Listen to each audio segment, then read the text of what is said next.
நீங்கள் தவறவிட்ட எபிசோடுகளை இப்பொழுதே காணுங்கள் உங்கள் Tandivan.com மற்றும் Tandivan யூடியூப் சேனலில்.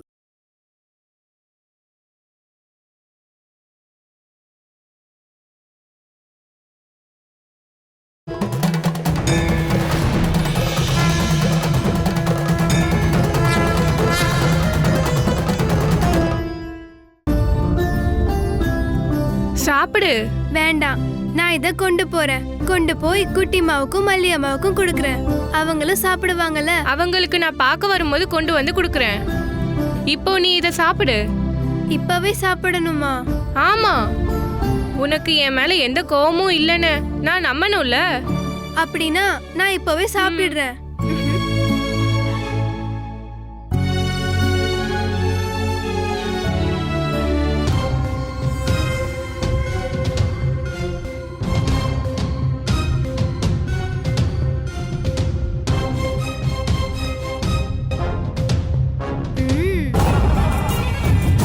உனக்கு வேண்டாமா வர்ணா?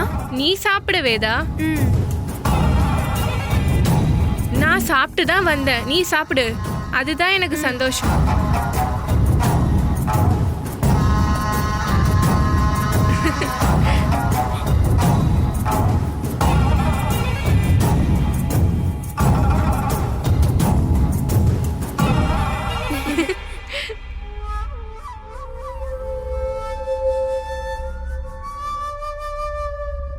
இப்போ சந்தோஷமா இருக்கியா வர்ணா நீ?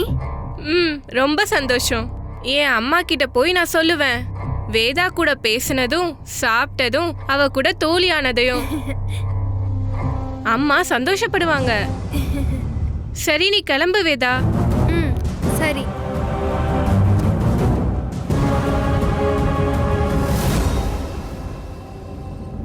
வேதா, பிரசாதம் சாப்பிட்டத பத்தி யார்கிட்டயும் சொல்லக்கூடாது. சொன்னா அதோட சக்தி போயிடும். நீ யார்கிட்டயும் சொல்ல மாட்டல. எல்லா அருளும் உனக்கு கிடைக்கணும்னு நினைச்சுதான் சொல்றேன். அப்போ சரி. பெரியம்மா. வர்ணம்மா, நீ வேதாவை பாத்தியா? பார்த்தேன். பெரியம்மா கொடுத்து விட்டதா நீ அவகிட்ட கொடுத்தியா? ஆட்டூர் கோயில கிடைச்ச பிரசாதம்னு சொல்லி கொடுத்தேன். அப்படி சொன்னா தானே அவ சாப்பிடுவா. நல்லது. மல்லி அம்மாவுக்கும் குட்டி அம்மாவுக்கும் குடுக்கறேன்னு சொல்லி கொண்டு போக பார்த்தா. ஆனா நான் ஒத்துக்கல. கட்டாயப்படுத்தி உட்கார வச்சு சாப்பிட வச்சேன். திறமைசாலி. சாப்பிட்டத பத்தி யார்கிட்டயாவது சொன்னா பலன் கிடைக்காதுன்னு சொன்னேன். ரொம்ப நல்லது. நான் சொல்லாதத கூட நீ யோசிச்சு பண்ணிருக்க.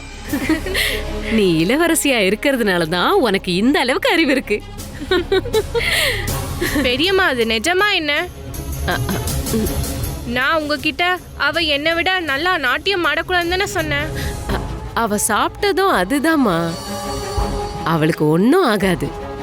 வேதாவோட உயிருக்கு எந்த பிரச்சனையும் வராது. வேற எதுவும் இல்ல. வேதா அதை சாப்பிட்டதுனால கொஞ்சம் கொஞ்சமா அவளோட கால் பலம் குறையும். அப்புறம் எப்படி அவ உன் கூட போட்டி போடுவா? ஒருவேளை போட்டி போட்டாலும் ஓய்வு வேணும்னு அவ தனியா போயிடுவா. அப்படி நடந்தா வேதாவோட அப்பாவும் குருவோட பொண்ணும் அதை பத்தி விசாரிக்க மாட்டாங்களா? விசாரிக்கட்டும். ஆனா என் வர்ணாவை குறை சொல்ல யாருக்கும் தைரியம் வராது.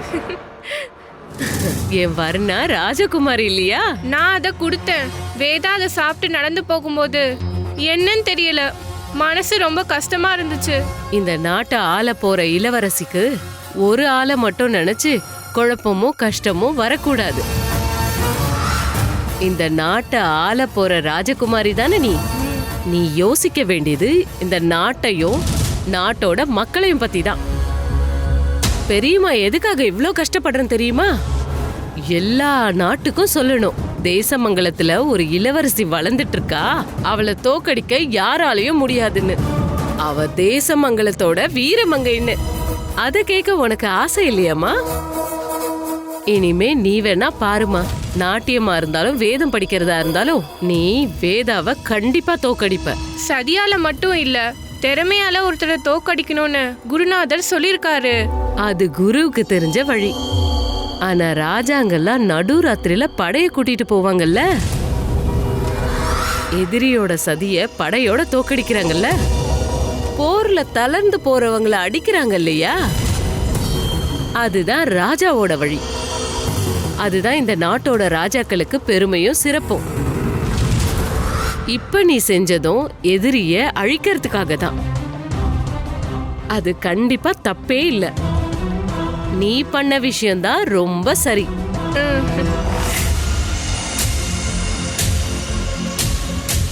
நீங்க ஒப்படைச்ச வேலைய வர்ணா சரியா பண்ணிருக்கா. தோழி மாதிரி நடிச்சு பக்கத்துல உட்காந்து பூசாரியோட பொண்ண நல்லா சாப்பிட வச்சிருக்கா. திறமசாலி. அவளுக்கு திறமை கொஞ்சம் அதிகமா தான் இருக்கு. ஆற்றுக்கால் கோவிலோட பிரசாதம்னு சொல்லி கொடுத்திருக்கா. கடுமையான விஷத்தை தான் அந்த பூசாரியோட பொண்ணு சாப்பிட்டிருக்கா. கொஞ்ச நேரத்துக்குள்ள அது அவ உடம்பு பூரா பரவும். யாராலையும் கண்டுபிடிக்க முடியாத ஒரு நோய் மாதிரி அவ உடம்புல பரவும். சக்திகளை இழந்து நிக்கிற தேவியோட உதவியும் கிடைக்காது.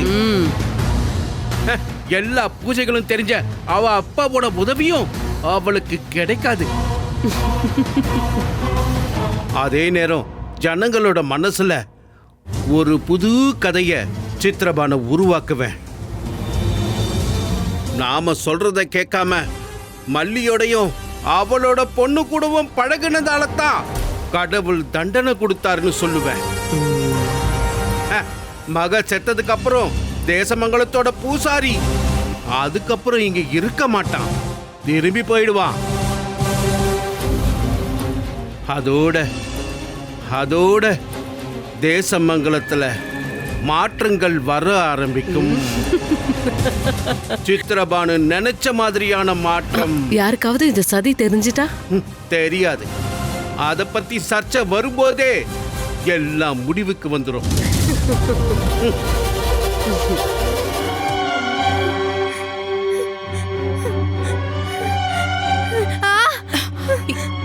என்னாச்சுமா? மல்லியம்மா, எனக்கு வயிறு வலிக்குது. ஐயோ, ரொம்ப வலிக்குது. என்னாச்சுன்னு புரியலையே. சாப்பிட்டது எதுவும் ஒத்துக்காம இருக்குமோ? ரொம்ப நேரமா வலிக்குதுமா. வயிற்றுக்குள்ள ஏதோ எரியற மாதிரி இருக்குது. நான் சரியாயிரும் நினைச்சேம்மா. அம்மாடி, என்னாச்சுமா? குட்டிமா, வேதாவுக்கு ரொம்ப வயிறு வலிக்குதான். ஐயோ கடவுளே, அவங்க வீட்டுல நல்ல சாப்பாடு சாப்பிட்டு வளர்ந்த பொண்ணு இங்க வந்து சாப்பிட்டதுனாலதான் இப்படி ஆயிருக்கும். இங்கெல்லாம் நான் இதுக்கு முன்னாடி சாப்பிட்டுருக்கேனே மல்லியம்மா. அப்போல்லாம் எந்த பிரச்சனையும் இல்லையே. இப்பவும் வலிக்குதா? வலிக்குது, ரொம்ப வலிக்குது. குட்டியம்மா, நீ வேதா பக்கத்திலே உட்காந்துரு. நான் வெளியே போய் அவளுக்கு மருந்து எடுத்துட்டு வரேன். அதை கொடுத்தோன்னா வேதாவோட வயிறு வலி குறைஞ்சிரும். வேதா, இன்னும் கொஞ்ச நேரத்துல வலி குறைஞ்சிரும்.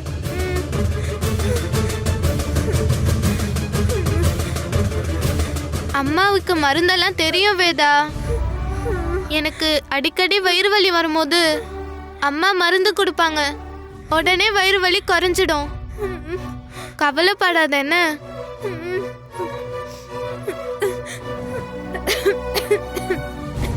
சாப்பிட்டது எதுவும் செரிமானம் ஆகலனா இப்படிதான் வலிக்கும். இந்த சாரை குடிச்சீனா சீக்கிரம் வலி குறைஞ்சிரும். ஆ ஆ ஆ ஆ குடி. கசக்கும், இருந்தாலும் முழுங்கிடு எப்படியாவது. இன்னும் கொஞ்ச நேரத்துல வலி குறைஞ்சிரும் வேதா. அம்மா பயப்படுறாங்க. உனக்கு ஏதாவது முடியாம ஆயிடுச்சுன்னா உன்னோட அப்பா திரும்பி வரும்போது அம்மா கிட்ட கேட்பாங்கல்ல. அப்பா அப்படிலாம் கேட்க மாட்டாரு. அப்பாக்கு தெரியும் நான் இங்க சந்தோஷமா தான் இருக்கேன்னு. கொஞ்சமாவது குறைஞ்சிருக்காமா? வலி குறைஞ்சிருக்கு மல்லியம்மா. நான் சொன்னேன்ல, இந்த மருந்து சீக்கிரமா வேலை செய்யும்னு. நீ வேணா பாரு, சீக்கிரமா வலி காணாம போயிடும். நீ பயந்துட்டியாமா? பயப்படக்கூடாது என்ன. நீ என் மடியில படுத்துக்கோ. படுத்து நல்லா தூங்கு. வா.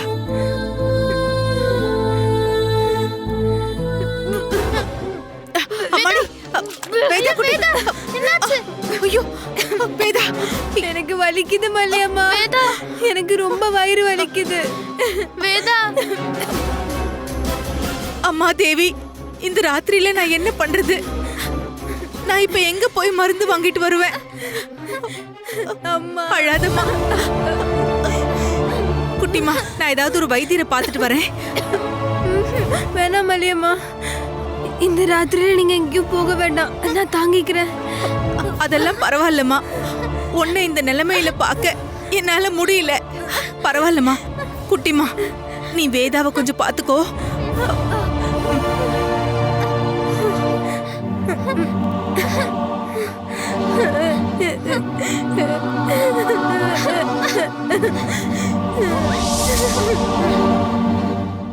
என்னங்க இது?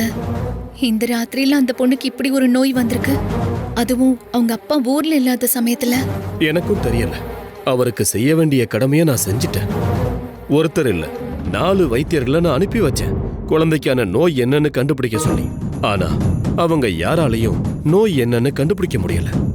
பாவம் குழந்தை, ரொம்ப நல்ல பொண்ணு. அந்த குழந்தைக்கு இப்படி ஒரு நோய் வந்திருக்குன்ற போது. அதுதான் வாழ்க்கை மீனாட்சி. சில நேரங்கள்ல பதில் என்னன்னு தெரியாம நாம கஷ்டப்படுவோம். நீ நல்லா யோசிச்சு பாரு. தேசமங்கலத்து அம்மனுக்கு ரொம்ப பிடிச்ச ஒரு குழந்தாவ. இந்த நாட்டுல இருக்கிற வேற யாருக்காவது அந்த குழந்தைய பிடிக்காம போகுமா? ஊர்ல நிறைய வதந்தி எல்லாம் பரவிட்டு இருக்கு. அது கொஞ்சம் கொஞ்சமா நம்ம அரண்மனையிலயும் பரவ ஆரம்பிச்சிருக்குங்க. சாபத்தோட கதை தானே. ம், பூசாரி குழந்தைய மல்லிக்கிட்ட விட்டுட்டு போனது அதானே? அதுதான். அதுக்கு பின்னாடி இருக்கிறது வேற யாரும் இல்ல, என்னோட அண்ணன் தான். யோசிக்காதவங்கள கூட அதை யோசிக்க வைக்கிற திறமை என் அண்ணனோட நாக்குக்கு இருக்கு. ஆனா நான் அதை சுத்தமா நம்பலங்க. மல்லியும் குட்டி அம்மாவும் தெய்வத்துக்கு பிடிக்காதவங்க எல்லாம் இல்லையே. வேலையாட்கள் அனுப்பி மல்லியை கூட்டிட்டு வர சொல்லட்டுமா ராஜா? ஆகட்டும். அயல் நாட்டுல எங்கேயாவது நல்ல திறமையான வைத்தியர் யாராவது இருப்பாங்கல்ல? அனுப்பி வச்சவங்களும் சாதாரண வைத்தியர்கள் இல்ல மீனாட்சி. நான் இனிமேலும் முயற்சி பண்ண மாட்டேன்னு சொல்ல வரல. ஏதோ ஒரு தவறு இங்க நடந்திருக்கோன்னு எனக்கு தோணுது. வழியில வச்சு அடிச்சிருந்தா இல்ல பயன்படுத்த செஞ்சிருந்தா அது உங்க அண்ணனா இருக்கும்னு நம்ம நினைச்சிருக்கலாம். ஆனா இது உடம்புக்குள்ள விஷம் போயிருக்குல்ல. அப்படி நடக்கணும்னா அத மாமா தான் பண்ணிருக்கணும்னு இல்லையே. இது அவமானம். ஊர்ல ஒரு குற்றம் நடந்தா நம்ம அரண்மனைக்குள்ள குற்றவாளியை தேடுற ஒரு விஷயம் இருக்கு. அது ரொம்ப பெரிய அவமானம். எவ்வளவு சோதனைகள் வந்தாலும் கடைசியில நல்லது மட்டும்தான் நடந்திருக்கு இந்த நாட்டுல. இந்த குழந்தையோட விஷயத்திலயும் அதுவே நடக்கட்டும். நானும் கடவுளை வேண்டிக்கிறேன் அதுக்காக. ஆமா, தேசமங்கலத்து முன்னேற்றத்துக்கு காரணமான பூசாரியுடைய பொண்ணுக்கு ஆபத்து வரக்கூடாது. அது கண்டிப்பா நடக்கவே கூடாது.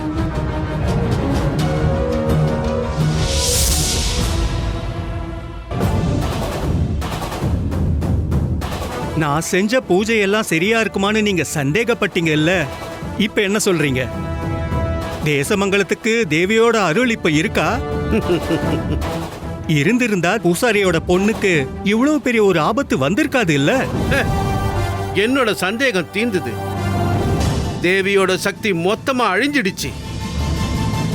இது வரைக்கும் எல்லா பிரச்சனைக்கும் தீர்வு கண்டுபிடிக்க தேசமங்கலத்துல சன்னியாசினி ஒருத்தி இருந்தா. தூ, அவளும் இப்ப காணாம போயிட்டா. இனிமே நான் என்னங்கய்யா பண்ணணும்? பூஜைகளை தொடர்ந்து செஞ்சுக்கிட்டே இரு.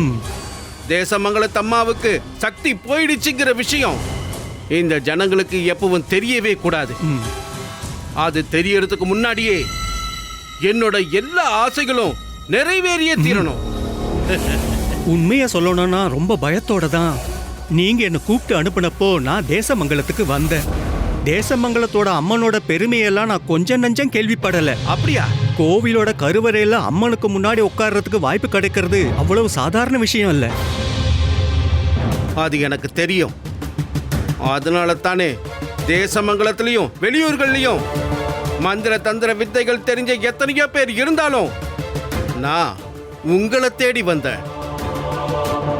அப்படின்னா நான் கோவிலுக்கு கிளம்பட்டுமா? நீங்க புறப்படுங்க. இனிமே எல்லாம் என்னோட வேலை. மெதுவா தேசமங்கலத்துல பிரச்சனைகள் கிளம்ப ஆரம்பிக்கும் போது அதுக்கான காரணம் பழைய பூசாரி தான்னு நான் நம்ப வைக்கிறேன். மனைவிக்கு காரியம் செஞ்சுட்டு தேசமங்கலத்துக்கு திரும்பி வர பூசாரிய வரவேற்க போறது பூமாலைகள் இல்ல, கூர்மையான கற்கள் தான். அதுக்கான வேலைகளை நான் ஆரம்பிக்கிறேன். மகளை தன்னோட உயிரா நேசிக்கிற ஒருத்தர் மகளோட நஷ்டத்தை எப்படி தாங்கிப்பாரு? கடைசியா தகப்பனோட முகத்தை கூட பார்க்க முடியாம பூசாரியோட பொண்ணு துடிச்சு சாவா. எதை பத்தியும் கவலைப்படாம மல்லியோட வீட்டுல தங்க வச்சதுக்கு கடவுள் கொடுத்த தண்டனைன்னு ஜனங்களை எல்லாம் நம்ப வச்சிருவேன். சரி பூசாரி, நீங்க போலாம். ஆ.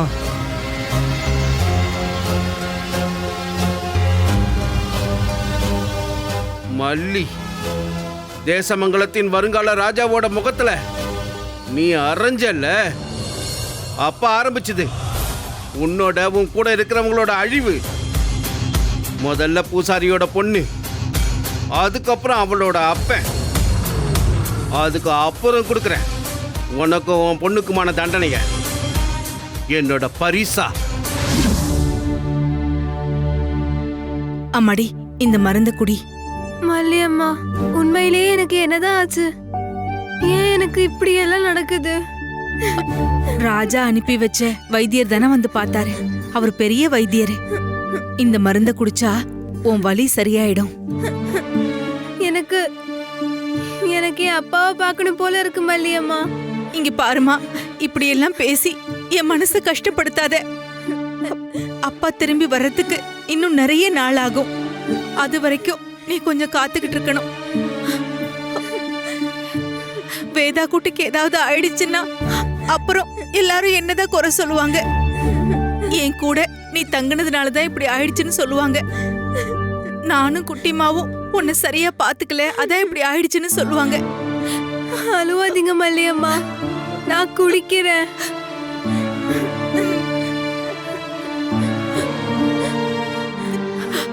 குடிமா.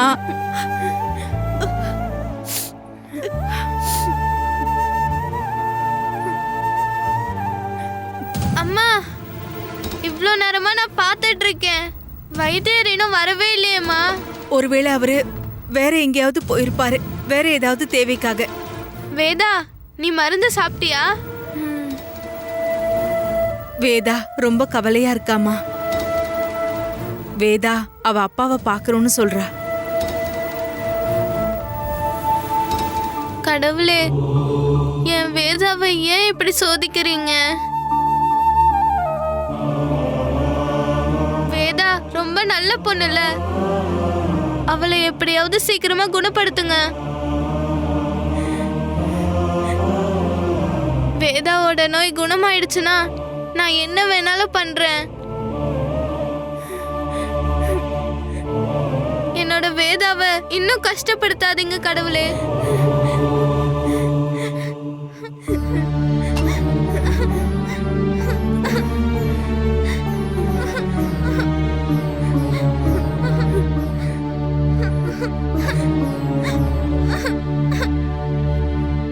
குட்டிமா, அழுவாத.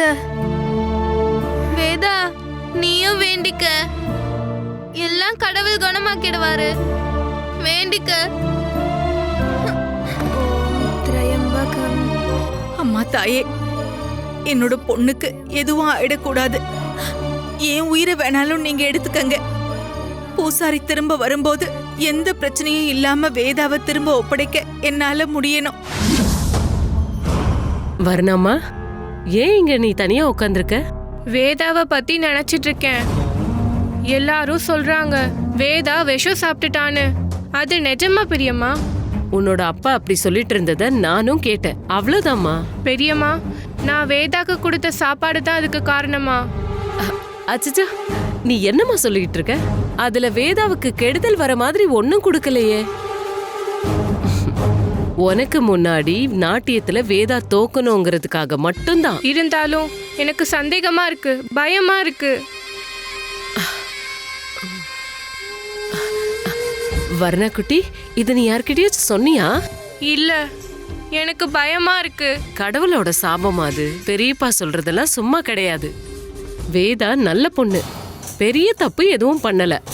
ஆனா மல்லியும் அவ பொண்ணும் நம்மள மதிக்காம பூசாரியோட வீட்டுக்கு போறது, அங்க உட்காந்து சாப்பிடுறது, சிவன் கோயிலுக்கு போறது, சிவன் சிலைய தொட்டு பூஜை பண்றது, இதெல்லாம் நீயும் பார்த்ததானே? அதெல்லாம் கடவுள் மறந்துட்டாருன்னு நான் நினைக்கிறேன். மல்லியோட தண்டனையும் அவ பொண்ணோட தண்டனையும் வேதா ஏத்துக்கிட்டான்னு தான் நிஜம். அது எப்படி? தப்பு பண்ணவங்களுக்கு தானே தண்டனை கிடைக்கும். மல்லியும் பொண்ணும் அறிவில்லாத காட்டுவாசிங்க. ஆனா வேதாவும் அவங்க அப்பாவும் அப்படி இல்லையே. எல்லா விஷயமும் தெரிஞ்சவங்க தானே, கடவுளுக்கு பூஜை பண்றவங்க தானே. அப்போ தெரிஞ்சுக்கிட்டே தப்பு பண்றவங்கள குற்றவாளின்னு தானே சொல்லுவாங்க. நீ இத பத்தி யோசிச்சு கவலைப்பட வேண்டாம். அவளுக்கு அதிர்ஷ்டம் இருந்தா அந்த பொண்ணோட நோய் குணமாகும். வேதா இறந்துருவாளா? அட இல்ல, உன் அப்பா எவ்வளோ பெரிய பெரிய வைத்தியரெல்லாம் அங்க அனுப்பி வைக்கிறாரு. அவங்கள யாராவது ஒருத்தர் கண்டிப்பா அவளை குணப்படுத்துவாங்க. இங்க பாருமா, எந்த ஒரு சூழ்நிலையும் வேதாவுக்கு நீதான் சாப்பாடு கொடுத்தன்னு யார்கிட்டயும் சொல்லக்கூடாது. அடுத்தவங்க உன்னை பத்தி குறை சொன்னா என்னால தாங்க முடியாது. சரி, நீ அம்மா கிட்ட போமா.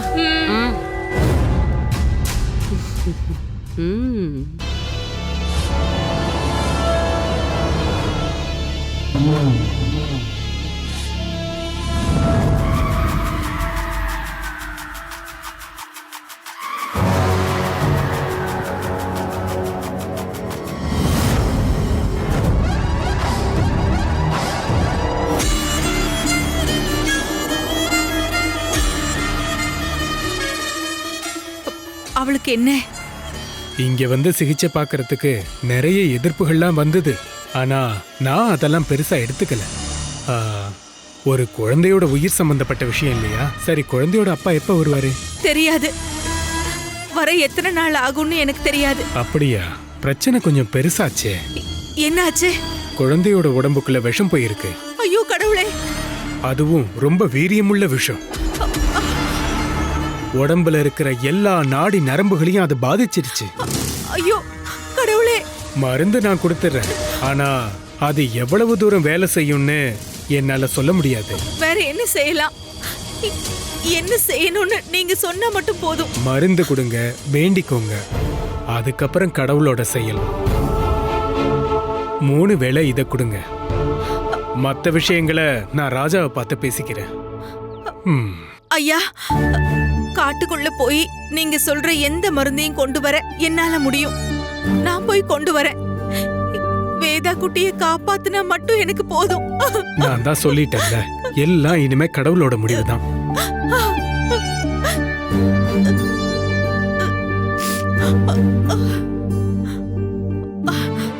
வேதாம்மா,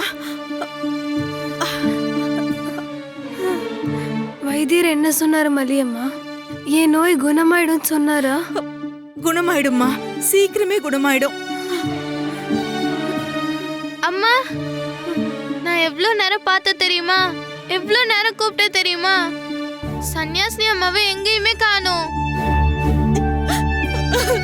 சன்னியாசினி அம்மா இருந்திருந்தா வேதா பக்கத்துல வந்திருப்பாங்க. வேதாவோட நோயை குணப்படுத்திருப்பாங்க. ஏமா சன்னியாசினி அம்மா வர மாட்டேங்கிறாங்க? கடவுளும் நம்மள கைவிட்டுருப்பாரு. எனக்கு எதுவுமே புரிய மாட்டேங்குது. சன்னியாசினி அம்மா வருவாங்க, கண்டிப்பா வருவாங்க. அம்மா தேவி, என் பொண்ணை எப்படியாவது காப்பாத்துங்க.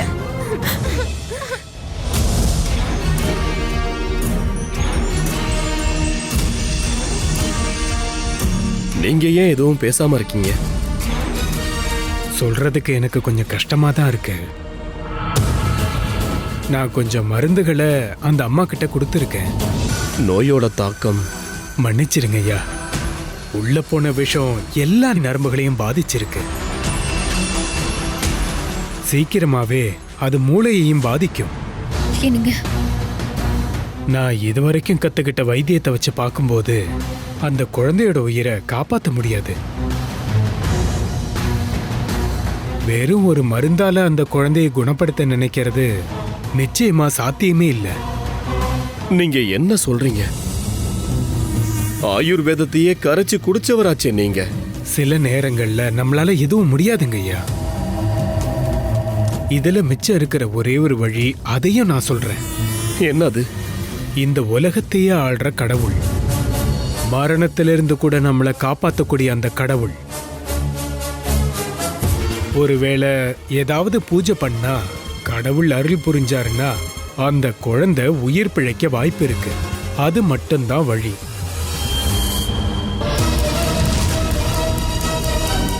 சரிங்க ஐயா, நான் கிளம்புறேன்.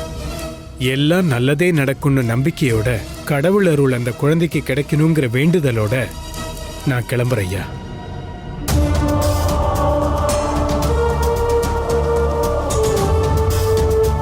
என்னங்க வைத்தியர்கள்லயே மிகச்சிறந்த வைத்தியர் தான் இவர். அவர் முடிவுக்கு மேல எதுவுமே இல்லை. ஒரு பிஞ்சு குழந்தைய மரணத்துக்கிட்ட விட்டு கொடுக்கணுமா? மிச்சம் இருக்கிற வழி என்னன்னு அவர் தான் சொல்லிட்டாரே.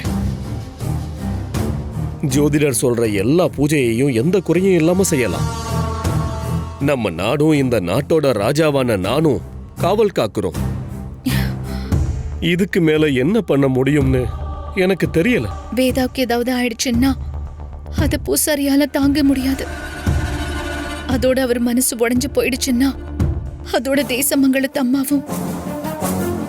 அப்படியெல்லாம் பேசாத மீனாட்சி. பிரச்சனை வரும்போது மன தைரியத்தோட அதை எதிர்கொள்ளணும். பயப்படக்கூடாது. என்னால செய்ய முடிஞ்ச எல்லாத்தையும் நான் செய்வேன்.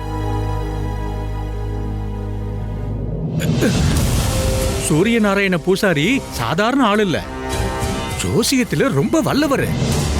பூசாரி அவரை தான் வரவழைச்சிருக்காரு. எல்லா வைத்தியர்களும் கைவிட்டுட்டாங்க. மரணத்தை தவிர்க்க முடியாதுன்னு சொல்லிட்டாங்க. இதுக்கு மேல என்ன பண்ண போறாங்க? ஏன் இப்படி எல்லாம் நடக்குதுன்னு உங்களுக்கு சந்தேகமே வேண்டாம். சம்பிரதாயத்தை கடைபிடிக்காததுக்கான தண்டனை தான் அது. அந்த மல்லி பொண்ணு கூட சுத்தக்கூடாதுன்னு நாம எல்லாரும் சேர்ந்து எதிர்த்தோம்ல, அது அவர் கேட்கவே இல்லை. அது மட்டும் இல்ல, அவர் பிரயாணம் போகும்போது அந்த குழந்தைய தங்க வைக்கிறதுக்கு நிறைய இடம் இருக்கு. தேவைப்பட்டா அரண்மனையிலேயே குழந்தைய விட்டுட்டு போக ஐயா சம்மதிச்சிருப்பாரு. ஆனாலும் இவர் இப்படி செஞ்சது சரியே இல்லை. நம்ம இதுல எதுவும் சொல்ல வேணாம். அவரு தப்பு பண்ணியிருந்தாருன்னா அதுக்கான தண்டனை கடவுள் கொடுப்பாரு.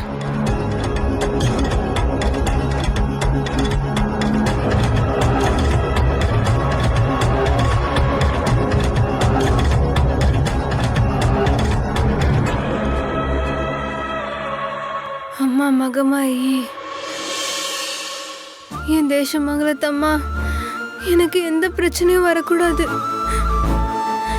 என் அப்பா திரும்ப வரும்போது நான் அவரை பார்க்கணும். நான் என் அப்பா கூட நிறைய வருஷம் வாழணும். நான் குட்டியம்மா கூடயும் மல்லியம்மா கூடயும் இருக்கிறதுனால எல்லாரும் எனக்கு குறை சொல்றாங்க. அவங்களையும் குறை சொல்றாங்க. அவங்க மனசு கஷ்டப்படுத்தாதீங்க. மல்லியம்மாவையும் குட்டிமாவையும் எனக்கு அந்த அளவுக்கு பிடிக்கும்.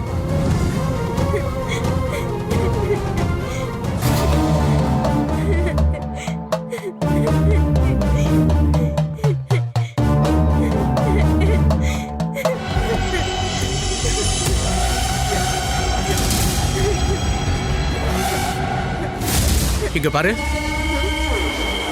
நாங்க சொல்றோம்னு தப்பா நினைச்சுக்காத. உன்னோட அப்பா திரும்பி வர வரைக்கும் நீ இந்த கோவிலுக்கு வரக்கூடாது. நான் ஏன் வரக்கூடாது? நான் தேசமங்கலத்தம்மாவை பார்க்க வர்றதுக்கு தடையா? நீ இப்ப ஒழுங்கா இருக்கியா? கடவுள் பக்தி இருக்கா? அந்த குட்டியம்மா கூட தானே சுத்திக்கிட்டு இருக்க. அந்த சாபம் ஊர் மொத்தத்தையும் கெடுக்க ஆரம்பிச்சிருக்க. அதான். ஏய், என்ன என்ன பிரச்சனை? அது வந்துங்கய்யா, இந்த குழந்தைகிட்ட இனிமே கோவிலுக்கு வராதுன்னு சொல்லிட்டு இருந்தோம். மல்லியோட வீட்ல இருந்து வர குழந்தைய கோயிலுக்குள்ள எப்படி விட முடியும்? அப்பா தேசமங்கலத்தோட பூசாரியா இருக்கிறதுனால பொண்ணும் சம்பிரதாயத்தை கடைப்பிடிக்கணும்ல. இங்க பாருங்க, எதுக்காக இந்த பாவப்பட்ட குழந்தைகிட்ட நீங்க இப்படி கோவப்படுறீங்க? குழந்தைங்க கலங்கம் இல்லாதவங்க. அவங்க சாமி கும்பிட வந்தா கும்பிட்டுட்டு போட்டுமே. அது மட்டும் இல்லாம கடவுளை பார்க்க வரவங்கள வரக்கூடாதுன்னு சொல்றதுக்கு நமக்கு ஏது அதிகாரம்? எல்லாம் தேவி மகமாயி தானே தீர்மானம் பண்றாங்க. போங்க போங்க. பாப்பா, உன்னோட நோய் இப்ப குறைஞ்சிருக்கா? குறைஞ்சிருக்கு. கோவில்ல அம்மா முன்னாடி வந்து வேண்டிக்கிட்டப்போ நல்லா இருக்கு. குழந்தைக்காக பிரத்யேகமா பூஜை பண்ணுங்கன்னு நான் சொல்லி இருக்கேன். போ பாப்பா.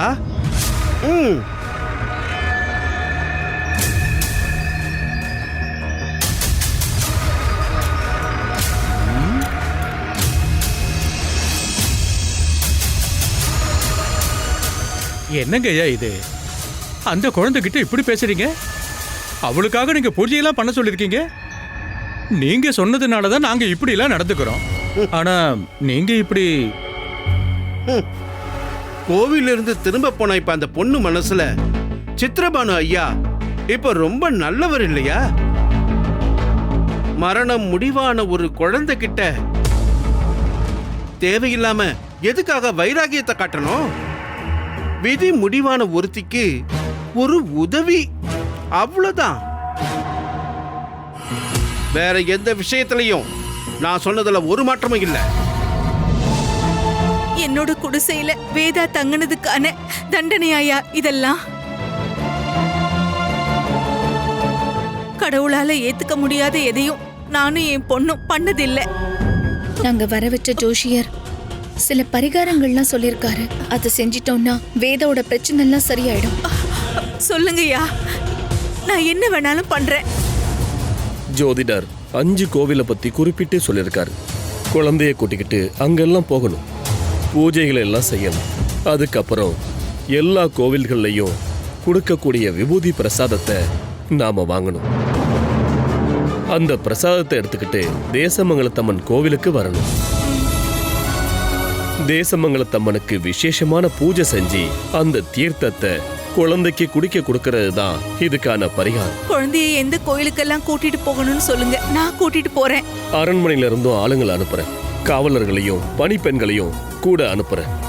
அது என்னோட கடமை. ஐயா, நான் கேக்குறது தப்பான்னு எனக்கு தெரியல. என் மேல நம்பிக்கை இல்லாததாலயா அவங்களையெல்லாம்? இல்ல மல்லி, அந்த குழந்தை வேதா தேசமங்கலத்தம்மன் பூசாரியோட குழந்தை. அந்த குழந்தைக்கு எதுவும் ஆகாம பாத்துக்க வேண்டியது என்னோட கடமை. அதனாலதான் நான் அந்த மாதிரி யோசிச்சேன். நான் அவளை கூட்டிக்கிட்டு போறேன். போக வேண்டிய கோவில் எல்லாம் ரொம்ப தூரம். சில கோவில்களுக்கு போறதே ரொம்ப கஷ்டமா இருக்கும். அங்க போகலாம் தனியா உன்னால முடியுமா? முடியுங்க ஐயா. ராஜா, வேலை ஆட்களையும் பணிப்பெண்ணையும் கூட அனுப்பணும்னு யோசிச்சது உங்களோட நல்ல மனசுதான். அப்படி அவங்க எல்லாம் கூட போறதை விட மல்லி குழந்தைய கூட்டிட்டு போறதுதான் நல்லதுன்னு எனக்கு தோணுது.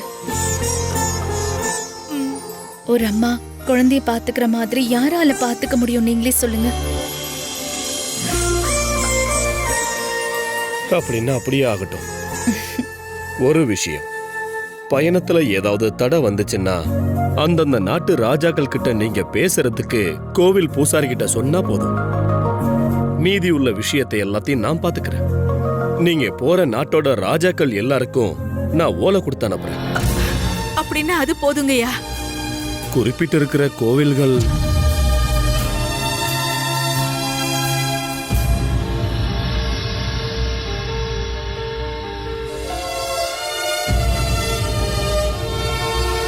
பயணம் போக வேற எதுவும் தேவைப்படுதா மல்லி? இல்லங்கய்யா. இருந்தா நீ தயங்காம கேளு மல்லி. மனசாரதா ராஜா இத சொல்றாரு. அது எனக்கு தெரியும். என் பொண்ணுக்கு இந்த நிலைமையில இருந்து விடுதலை கிடைக்க வேண்டியது ரொம்ப அவசியம்தான். ஐயா என்கிட்ட தான் அவளை ஒப்படைச்சிட்டு போனாரு. அவர் திரும்பி வரும்போது நல்லபடியா அவளை நான் திருப்பி ஒப்படைக்கணும். நாளைக்கே நான் கிளம்புறேன். ஒரு விஷயத்த நீ ஞாபகம் வச்சுக்கோ. ஒரு அம்மாவோட தியாகத்தை கடவுள் சாதாரணமா எடுத்துக்க மாட்டாரு. நீங்க வெற்றியோட திரும்பி வருவீங்க.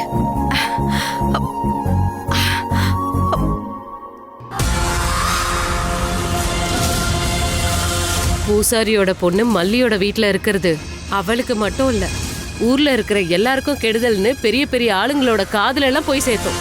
சிலர்லாம் ரகசியமாவும் நேரடியாவும் எதிர்த்தாங்க. ஆனா என்ன பிரயோஜனம்? உங்க தம்பியோட முடிவை கேட்டீங்கல்ல? ஜோசியர் சொன்ன பரிகாரத்தை பண்றதுக்கு அவளை கூட்டிட்டு போறது அதே காட்டுவாசிங்க தான்.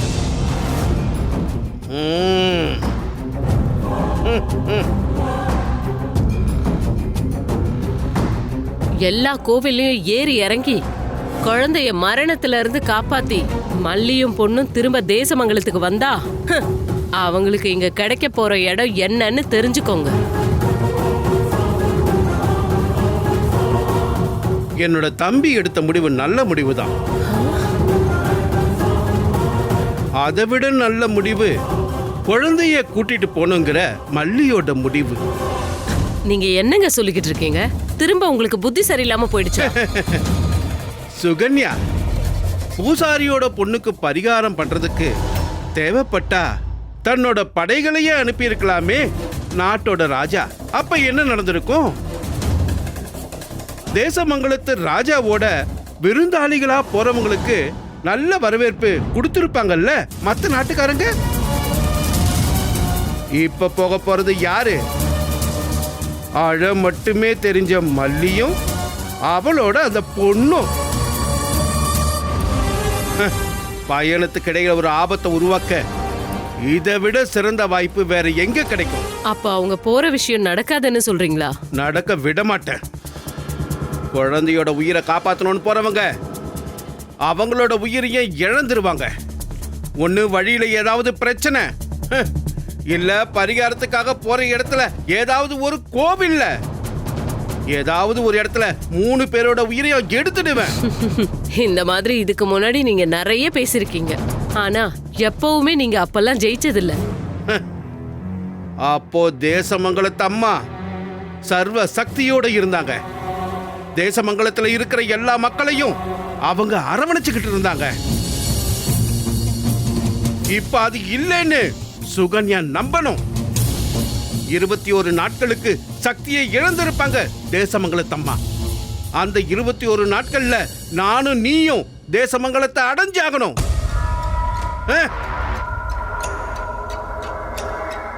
மல்லிக்கும் மல்லியோட மகளுக்குமான வரவேற்பை நான் தயார் செய்றேன். இந்த அரண்மனையோட அதிகாரம் சுகன்யா கையில பத்திரமாயிருக்கும்.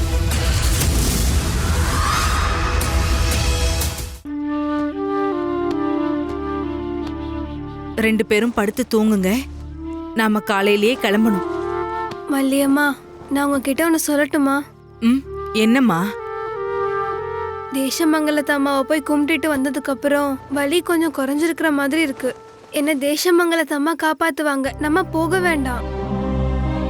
அப்படிலாம் செஞ்சா சரியா வராதுமா. எவ்வளோ பெரிய ஜோசியர் சொல்லிருக்காரு, நாம போயே தீரணும். தேசமங்கலத்து அம்மாவோட சக்தியை பத்தி நீங்க தெரியாம பேசுறீங்கம்மா. நம்ம இங்க இருந்தாலும் தூரமா போனாலும் தேசமங்கலத்து அம்மா நம்மள காப்பாத்துவாங்க. இங்க பாருமா, நீ நம்புற கடவுள் உன்னை காப்பாத்துவாரு. ஆனா இப்பவே எல்லாரும் எனக்கு எதிரா இருக்காங்க. இப்ப நம்ம ஜோசியர் சொல்ற மாதிரி கோயிலுக்கு போலன்னா அதுக்கும் எல்லாரும் குறை சொல்லுவாங்க. எல்லாரும் என்னோட குறைய கண்டுபிடிக்க தான் நினைக்கிறாங்க. கண்டிப்பா நம்ம போகணும், போயே தீரணும். நம்ம போலாம் வேதா, எல்லா கோவிலுக்கும் போலாம். அப்புறம் உன்னோட நோய் குணமானதுக்கு அப்புறம் நம்ம அங்க இருக்கிற எல்லா கோவிலையும் சுத்தி பார்க்கலாம். நம்மள கூட்டிட்டு போவாங்க அம்மா, இல்லம்மா? கண்டிப்பா. வேதாவுக்கு குணமாயிடுச்சுன்னா அப்புறம் நாம நிறைய இடத்துக்கு போகலாம், நிறைய விஷயத்த பார்க்கலாம். நீங்க எதுக்காக இப்படி அடிக்கடி அழுவுறீங்க மல்லியம்மா? ஒண்ணும் இல்லம்மா. நான் இறந்துருவேன்னு பயப்படுறீங்களா? அப்படிலாம் சொல்லாதம்மா. நான் இறந்தெல்லாம் போக மாட்டேன் மல்லியம்மா. நான் குட்டிமா கூட நிறைய நாள் விளையாடணும்ல, தினமும் உங்களை பார்க்கணும்ல, அப்பா திரும்பி வரும்போது அப்பா கூட வீட்டுக்கு போகணும்ல, சன்னியாசினி அம்மாவை பார்க்கணும்ல, குருகுலத்துக்கு போய் வேதம் எல்லாம் படிக்கணும்ல. எனக்கு எதுவும் ஆகாது. ஐயோ அம்மாடி வேதா குட்டி வேதா குட்டி ஐயோ அம்மா என்னாச்சுமா? வேதா குட்டி வேதா வேதா ஐயோ வேதா குட்டி ஐயோ கடவுளே வேதா குட்டி ஐயோ வேதா வேதா குட்டி தைரியமா இருமா ஒண்ணும் ஆகாது. ஐயோ கடவுளே எல்லாத்தையும் முடிவு பண்ணிட்டோம்ல. குழந்தைய கூட்டிட்டு போறதுக்கு முன்னாடி இப்படி ஒரு சோதனை தேவையா? அம்மாடி ஒண்ணும் இல்ல அம்மாடி கொஞ்சம் தைரியமா இரு ஒண்ணும் ஆகாது. அம்மாடி Catch us on TV, Tandivan.com, Facebook and YouTube.